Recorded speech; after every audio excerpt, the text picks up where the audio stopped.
مختصر سی حاضرین انشاءاللہ چند باتیں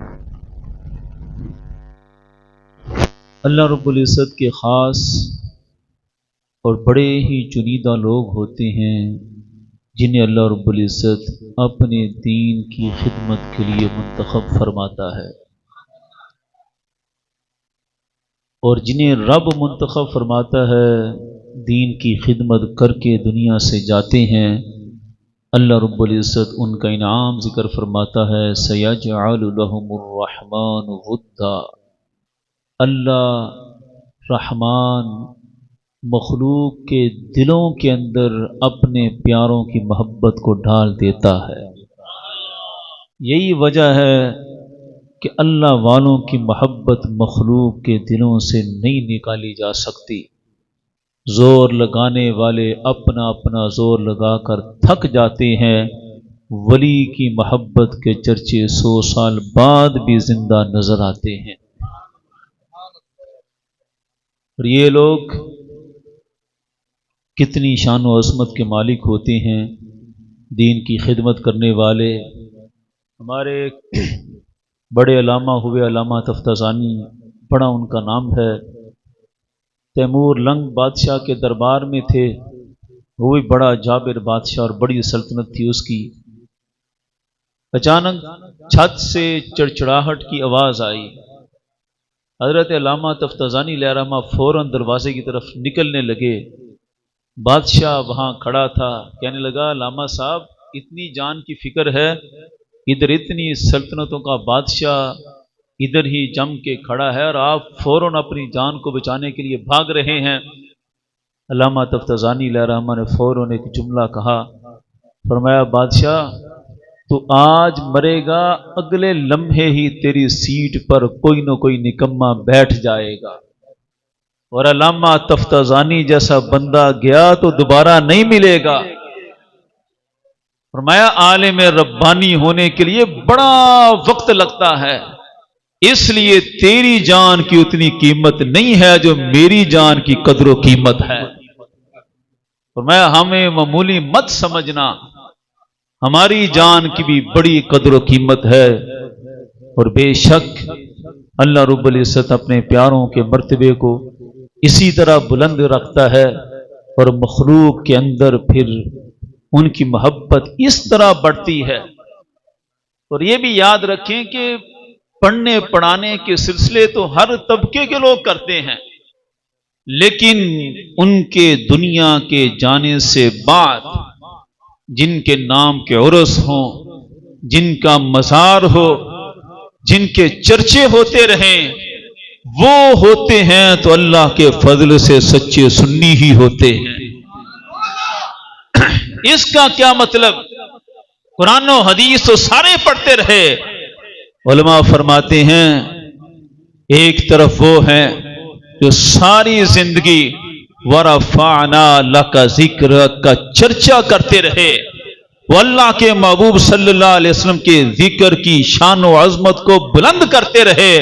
جو حضور کا ذکر بلند کرتے کرتے کرتے کرتے دنیا سے جاتے ہیں، رب ان کے ذکر کو بھی بلندی عطا فرما دیتا ہے۔ اور دوسری طرف ان شانیک ھو الابتر کا نظارہ نظر آتا ہے، تو رب نے فرمایا محبوب تیرا دشمن ہوگا تو اس کی نسل ختم، اس کا چرچا ختم ہوگا۔ دنیا میں نظر آ جاتا ہے جو حضور کا غلام ہوتا ہے چرچے اسی کے ہوتے نظر آتے ہیں۔ آج ان کا بھی ابن تیمیہ ہے، ان کے بھی ہیں، لیکن کبھی ان کے نام کے یہ سلسلے نہیں بنتے۔ جو حضور کا ذکر روک کر گئے، رب نے ان کا ذکر بھی روک دیا۔ جو ہمارے حضور کا ذکر بلند کر کے گئے، رب نے ان کے ذکر کو بھی بلند فرما دیا۔ یہ ہے سرکار دو عالم صلی اللہ علیہ وسلم کی محبت کا کمال۔ اقبال نے اسی مقام پر کہا تھا، اقبال کس کے عشق کا فیض عام ہے، رومی فنا ہوا حبشی کو دوام ہے۔ 1000 سال تک رومی سلطنت قائم رہی، لیکن آج سب ختم، دنیا میں نام زندہ ہے تو حضرت بلال حبشی کا زندہ ہے۔ کہا اقبال کہ اس کے عشق کا فیض عام ہے، رومی فنا ہوا حبشی کو دوام ہے، کیونکہ انہیں نسبت ہے ہمارے آقا صلی اللہ علیہ وسلم کی محبت کی۔ تو جنہوں نے بھی محبت کا درس دیا ان کے مزار بھی بنتے ہیں، ان کی ہمیشہ یادیں بھی تازہ رہتی ہیں، ان کے چرچے بھی بار بار ہوتے ہیں۔ یہ رب کا انعام ہے، سیجعل لہم الرحمن ودا، اللہ مخلوق کے دلوں میں اپنے پیارے کی محبت کو ڈھال دیتا ہے۔ اس لیے اقبال ایک اور مقام پر کہا کہ جو سچے اللہ والے دنیا سے جاتے ہیں تو ان کا جانا کیا ہوتا ہے۔ وہ جو بلے شاہ صاحب فرماتے تھے، بلے آسا مرنا نہیں گور پیا کوئی اور۔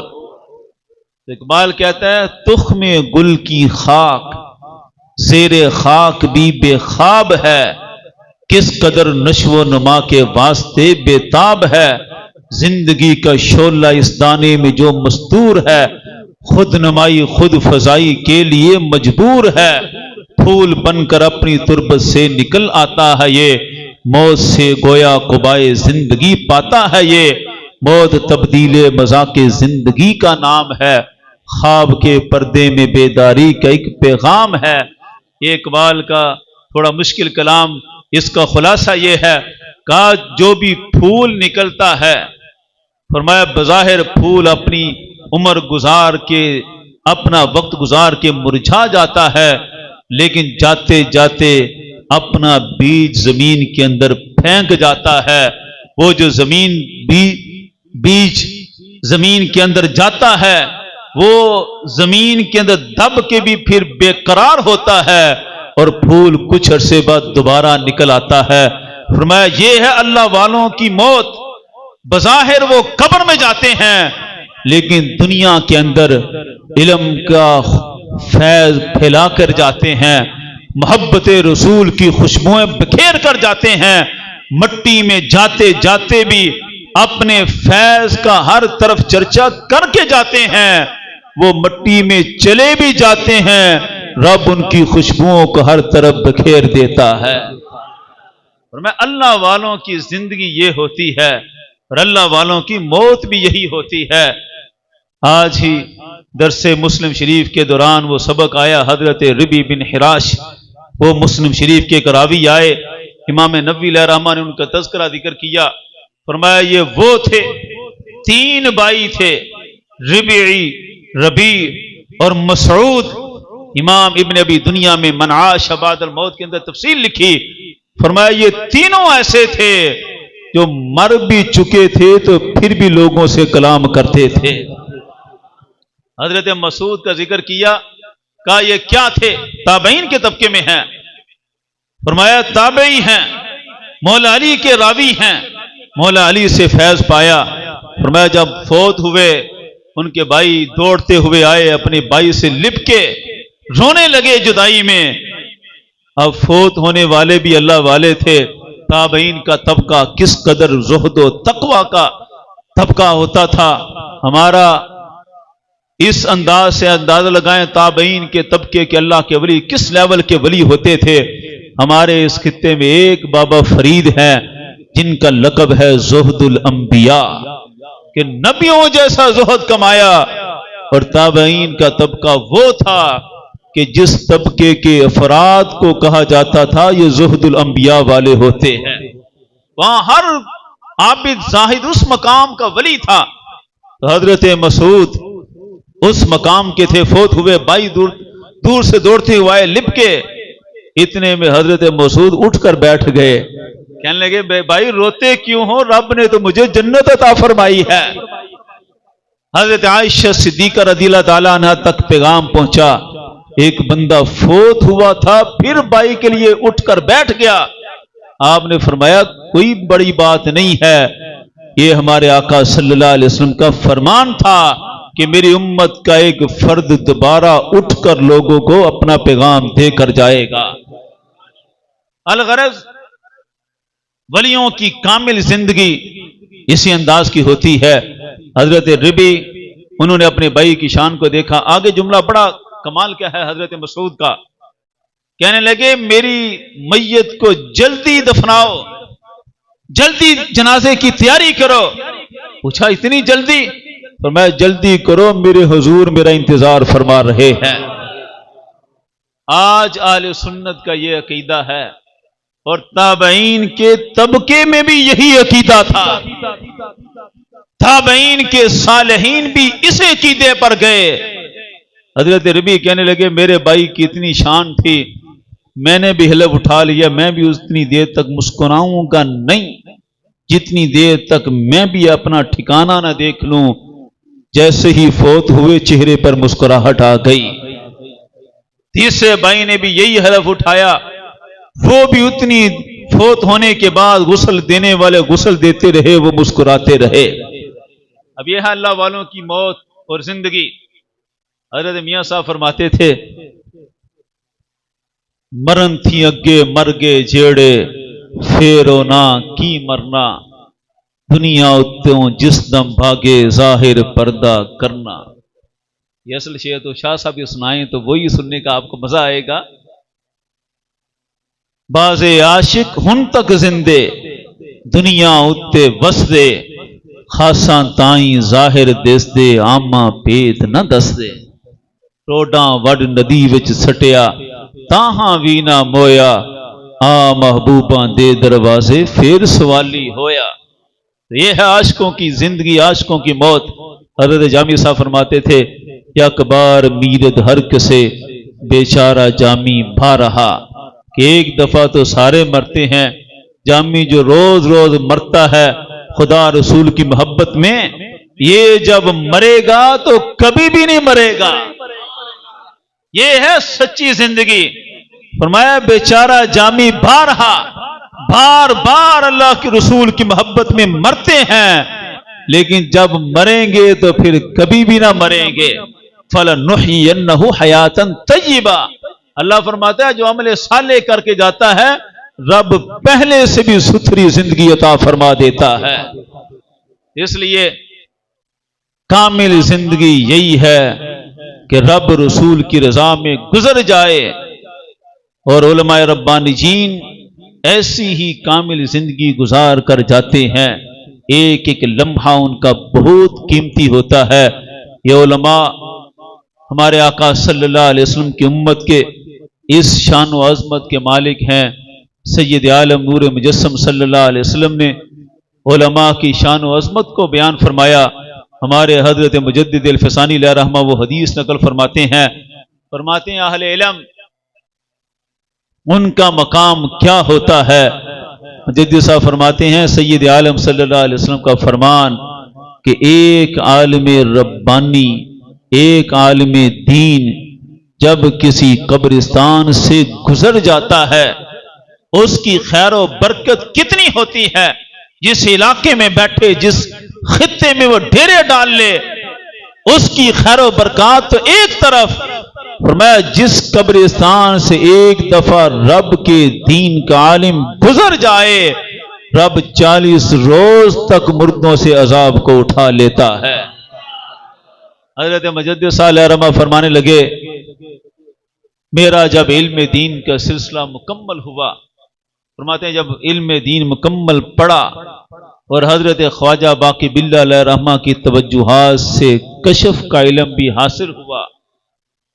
کشف آنکھیں کھول کر قبروں کے حالات بھی دیکھ لیتے تھے، سب کچھ پتا چلتا تھا۔ فرماتے ہیں یہ بھی خاص توفیق حاصل تھی۔ امام ربانی مجدد الفسانی علیہ رحمہ فرماتے ہیں ایسے عالم میں، فرماتے ہیں میں علم دین مکمل کر کے اپنے والد کی قبر پر جاتا تھا ہر جمعہ کے روز۔ فرماتے ہیں ایک جمعہ میں نے ارادہ کیا کہ جہاں والد بزرگوار کی قبر ہے اس قبرستان کو کشف کی آنکھ کھول کر دیکھ نہ لوں کہ علم دین میرا پڑا ہوا قبول ہے تو پھر میرے آنے سے قبرستان والوں کو نفع ہوا ہوگا۔ فرماتے ہیں میں نے کشف کی آنکھ کو کھول کر سارے قبرستان کے حالات کو دیکھنا چاہا۔ فرمایا کیا دیکھتا ہوں، رب نے سارے قبرستان سے ہی عذاب کو اٹھا لیا ہے۔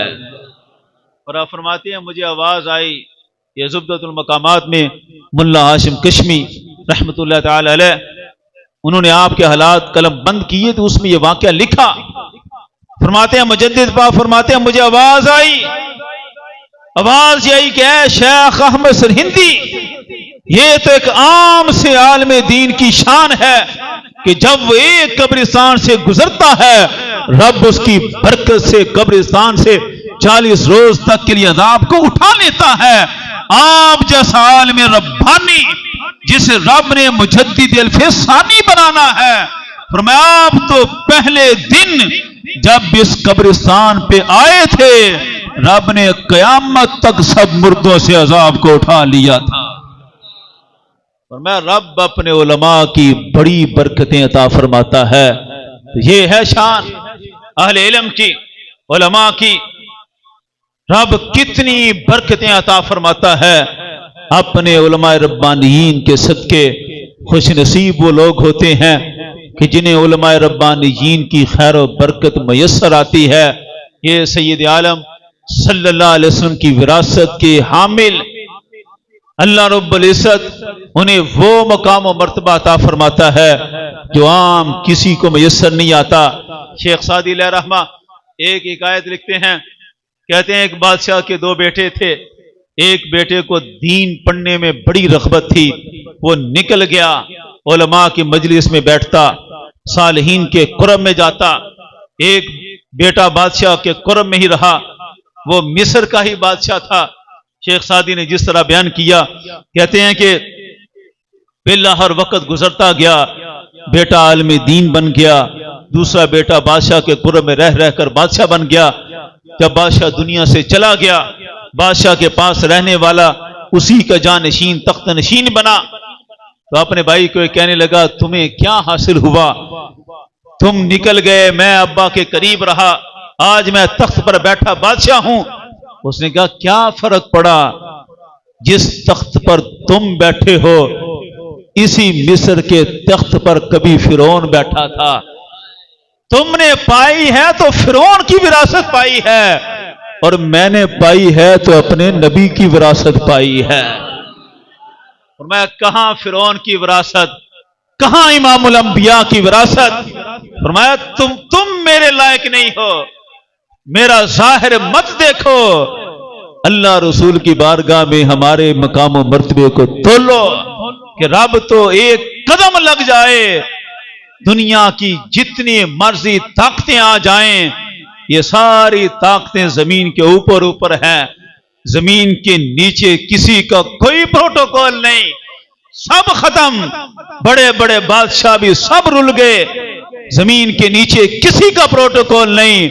اور ایک عالم دین چلتا ہے تو رب قبر والوں کو بھی عزتیں عطا فرما دیتا ہے. میں یہ شان بادشاہوں کو میسر نہیں، یہ شان رب دیتا ہے تو اپنے دین کے سچے علماء کو عطا فرماتا ہے.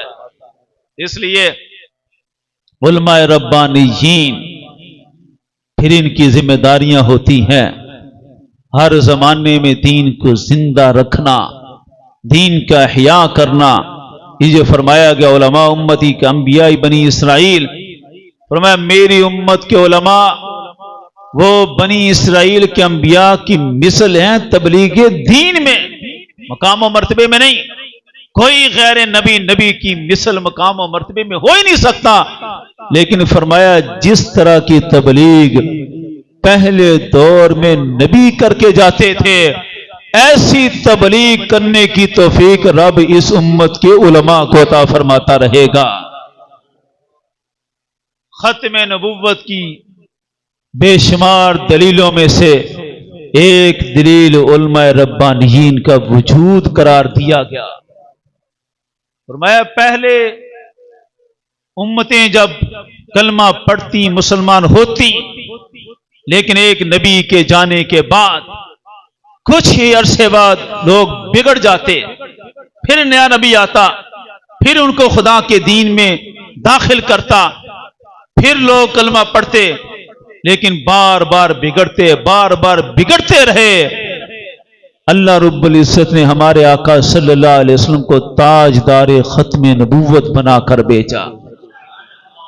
نبوت کا سلسلہ مکمل، اب کوئی نیا نبی نہیں آ سکتا، لیکن وہ جو سلسلہ تھا کہ امتیں بگڑ جاتی تھیں، نبی آتا تھا، نبی دوبارہ دین کو زندہ کرتا تھا، یہ کیسے دین قائم رہے گا؟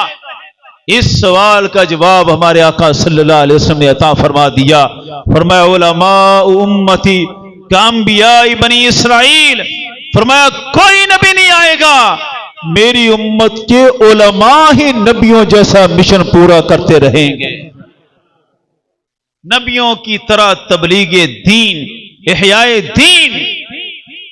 حضرت مجدد الفسانی علیہ رحمہ اپنے دور کا نقشہ بیان فرماتے ہیں، جس وقت ہر طرف کفر کی جلغار پورے عروج پر تھی، دین اکبری نافذ ہوا، ہر طرف لوگوں کو مرتد کیا جانے لگا، کلمہ بدل دیا گیا، دین اسلام کے بارے میں فلسفہ جاڑ دیا کہ اس کی عمر 1000 سال تھی، 1000 سال مکمل، اب نیا دین ہوگا، نیا کلمہ ہوگا، بہت بڑا فتنہ آیا۔ حضرت مجدد پاک علیہ رحمہ فرماتے تھے، فرماتے جس دور کا نقشہ ہم نے دیکھا، جس دور سے میں گزر رہا ہوں، فرمایا خدا کے نظام میں اگر نبوت کا دروازہ کھلا ہوتا، فرمایا ایسا دور حضرت ابراہیم علیہ السلام کے سامنے تھا، صنم کدا ہے جہاں اور مرد حق ہے خلیل، یہ نکتہ وہ ہے کہ پوشیدہ لا الہ میں ہے، پورا جہان صنم کدا ہے، ہر طرف کفر کی جلغار ہے، ایک مرد حق حضرت ابراہیم علیہ السلام میدان میں ہے۔ حضرت مجدد صالح رحمہ فرمانے لگے،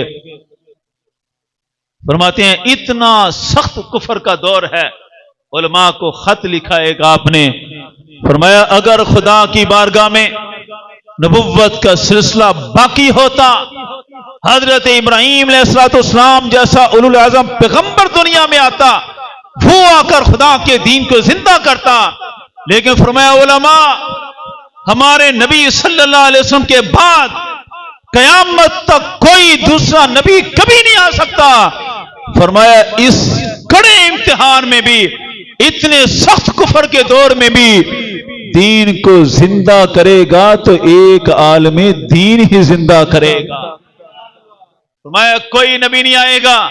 پھر زمانے نے دیکھا کہ جس عالم ربانی کی مجدد پاک بات فرما رہے تھے وہ کوئی اور نہیں تھا، وہ حضرت مجدد الفسانی کی ہی ہستی تھی۔ الغرض علماء ربانی جین حضرت مجدد الفسانی علیہ رحمہ جیسی ہستیاں، اس لیے اقبال جب ان کے مزار پر گئے تو وہی نقشہ سارا پیش کیا، حاضر ہوا میں شیخ مجدد کی لحد پر، وہ خاک کے ہے زیر فلک مطلع انوار۔ یہ ہے اللہ والوں کی باتیں۔ اقبال نے کہا میں مجدد پاک کی قبر پر گیا، لیکن وہ قبر کیا تھی؟ وہ خاک کے ہے زیر فلک مطلع انوار۔ فرمایا عام بندے کی قبر اور ہے، شیخ احمد سرہندی جیسے عالم ربانی کی قبر اور ہے، وہ مٹی نہیں ہے، وہ مطلع انوار ہے۔ فرمایا قبر کے اندر نور ہی نور نظر آتا ہے، کتنا نور ہے۔ اقبال کہتا ہے اس خاک کے ذروں سے ہیں شرمندہ ستارے، اس خاک میں ہے پوشیدہ وہ صاحب اسرار۔ نور اتنا ہے کہ ستاروں کا نور بھی کچھ نہیں، جو نور رب نے مجدد الفسانی کی قبر کو عطا فرمایا ہے۔ فرمایا کہ اس خاک کے ذروں سے ہیں شرمندہ ستارے، اس خاک میں ہے پوشیدہ وہ صاحب اسرار۔ قبلہ شاہ صاحب تشریف لے آئے۔